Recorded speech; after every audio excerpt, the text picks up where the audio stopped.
A 60-liter mixture of sugar and water contains sugar and water in the ratio 2:3. How many liters of the mixture should be replaced by sugar so that the ratio of sugar and water becomes 1:1? তোমাদের কারো question থাকলে কিন্তু জিজ্ঞেস করবা, হ্যাঁ। A 60 liter mixture of this sugar and water contains water, sugar and water কি ratio কি? 2:3. 2:3.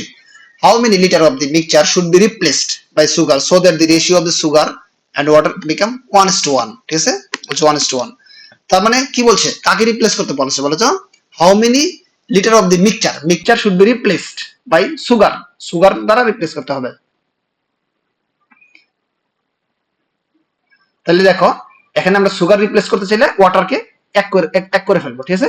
তাহলে এখানে আমরা কি করব, 2 দ্বারা গুণ করি, 3 দ্বারা গুণ করি, কি জানি 2 নংকে এই সমীকরণটাকে 3 দ্বারা গুণ করে দিই।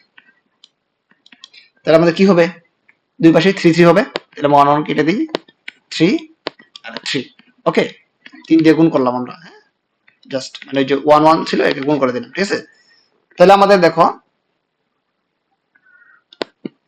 তাহলে এইটুকু কত বলতো, টোটাল মিক্সচার কত বলতো, 3 + 3 6, ঠিক আছে, 3 + 3। এগুলো আরো অনেক কঠিন ভাবে করা যায়, আমরা এভাবে করতেছি। তোমাদের যে মনে হয় না এভাবে করেছি আমরা কঠিন ভাবে, নো প্রবলেম, ওভাবে করতে পারো, বড় করে করতে পারো। কিন্তু তুমি ইন ইউর মানে real life prelim exam definitely you have to follow the way to make to solve কি সেভ ইউর টাইম। ওকে, আর এগুলাকে রিটার্ন ফর্মে করতে পারবা, কোনো সমস্যা নেই। তবে তুমি কিভাবে করেছো এক্সপ্লেনেশন দিয়ে দিবা, সাইড নোট দিয়ে দিবা, ঠিক আছে। আচ্ছা, তাহলে ওয়ান পার্থক্যের জন্য, ওয়ান এর জন্য কত বলতো, 60 লিটার। তাহলে ওয়ান এর জন্য কত, 60 লিটার, 60 লিটার নাকি, হ্যাঁ। আর 100 এর জন্য কত হবে, আচ্ছা 100 এর জন্য কত বলতো, সরি 100 এর জন্য কত, 60 লিটার। আর এই ওয়ান পার্থক্যের জন্য, ওয়ান এর জন্য কত হবে, 60/6, 10 লিটার।